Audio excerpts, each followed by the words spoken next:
right, hello. Welcome back to my channel or my Substack. I put this in multiple places, so hello all.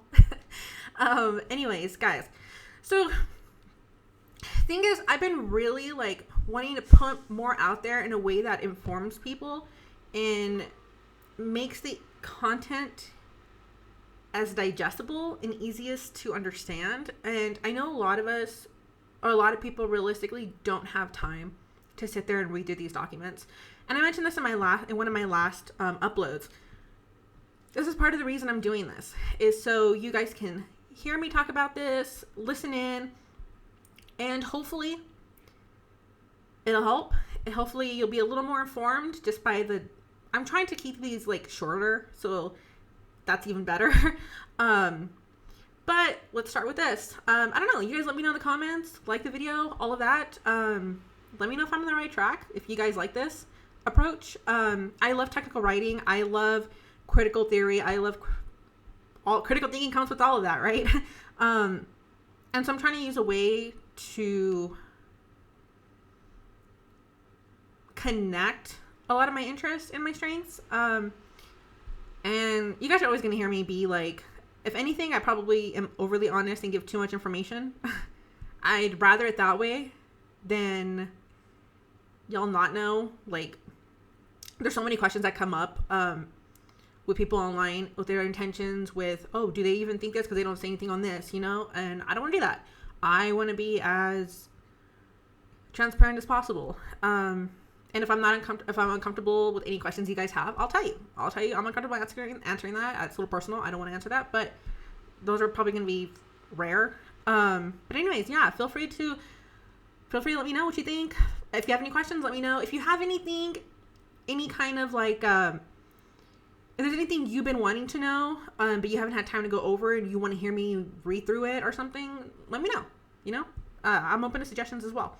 I'm kind of taking this day by day. Trying to day by day. I mean, this is everything out there is a lot to digest on a daily basis because there's so much stuff going on.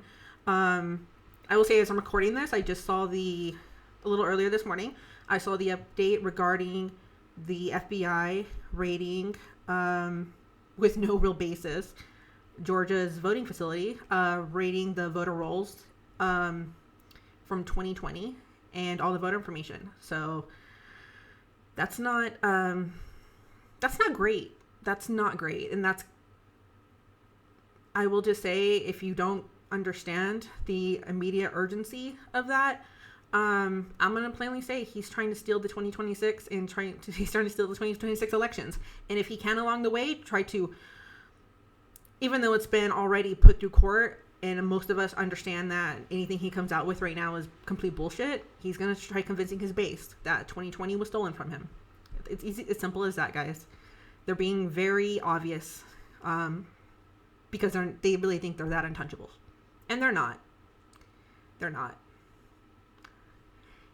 And hopefully more and more people start understanding the power that we have, because you're not going to see, we go on strike, we put the system to a halt in a nonviolent way, and you're not going to see freaking Vance at your nearest McDonald's working the drive-thru, okay? You're not going to see the old white men in the room in there going to work at Target or cleaning the bathrooms and buildings. Everything they benefit from, it's because we allow it. And don't forget that. All right, now let's go. All right, so I saw this earlier today. This was attached to a tweet. An extraordinary document. Read it. Okay, I don't need to read that part. Attached to this order is an appendix that identifies 96 court orders that ICE has violated in 74 cases. ICE has likely violated more court orders in January 2026 than some federal agencies have violated in their entire existence. Okay, guys, for the people who ask, well, if they were doing something illegally, the courts would stop it, or you got to leave it to the courts. Look, this is what they're doing. Okay, I'm going to read through this document, and you're going to get the response they're getting from DHS when they're even trying to hold them accountable. Okay, this is why you need more people. This is why you need more reps. This is why you need more pressure. Okay. All right. Filed January 28th, 2026. United States District Court, District of Minnesota, Juan T.R., case number 26 CV 0107 PJS-DLM, petitioner versus, this is a long one, Kristi Noem, Secretary, U.S. Department of Homeland Security. Department of Homeland Security, Todd Lyons, Acting Director of Immigration and Customs Enforcement, and David Easterwood, Acting Director, St. Paul Field Office, U.S. Immigration and Customs Enforcement.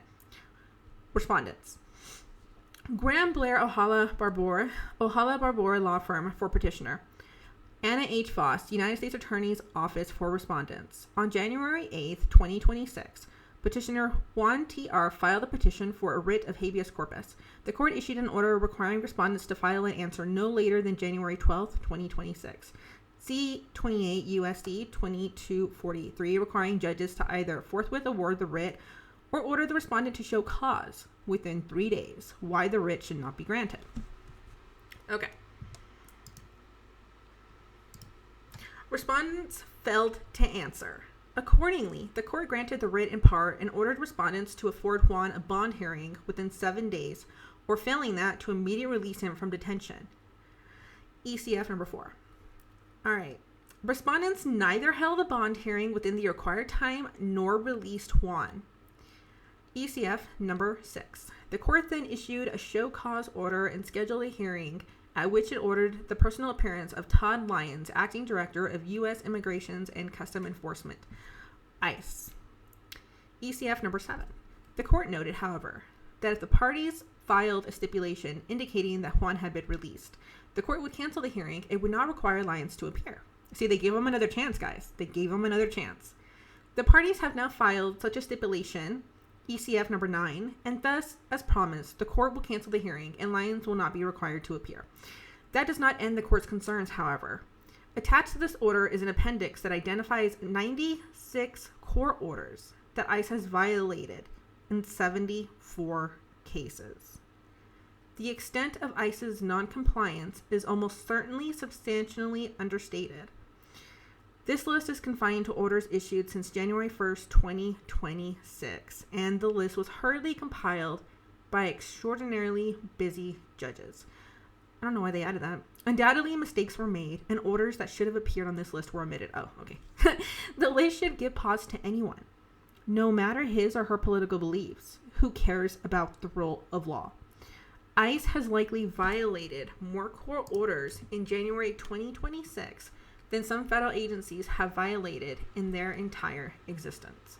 The court warns ICE that future noncompliance with court orders may result in future show cause orders requiring the personal appearances of Lyons or other government officials. ICE is not a law unto itself. ICE has every right to challenge the orders of this court, but like any litigant, ICE must follow those orders unless and until they are overturned or vacated. Juan asked that the court schedule a hearing at which he may present evidence and argument concerning the hardships that he suffered as a result of respondents' failure to abide by the January 14th order. Let's see. So it said CN re-tetracycline cases. I'm pretty sure I kind of butchered that. I'm sorry. 927 F.2D 411 413 8th Circuit 1991. Civil contempt sanctions may be imposed for either or both of two distinct purposes: to coerce compliance with a court order and to compensate the complainant for actual losses sustained by him as a result of the defendant's contumacy. The court will not schedule a hearing at this time.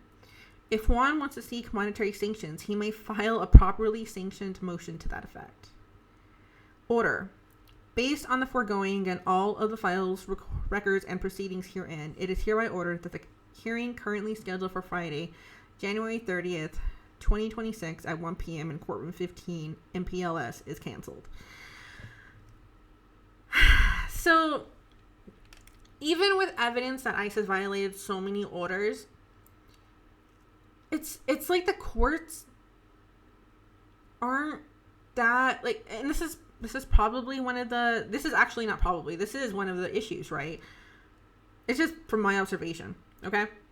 That the courts aren't pushing this hard enough, that they're giving them another chance when they shouldn't. If there is this many violations in January alone, that already should present a history of their noncompliance that should not allow for any more for any more chances. Like if they don't show up, okay, hold them accountable.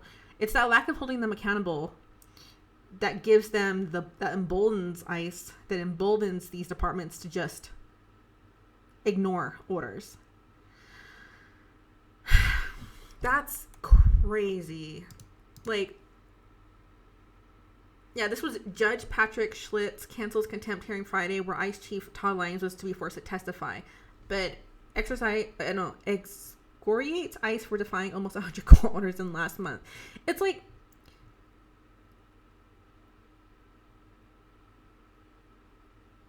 you point out, this is actually very on par for what we've been seeing all last year and into this year.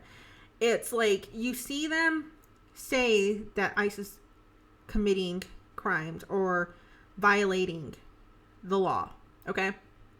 But then you don't actually double down and hold them accountable.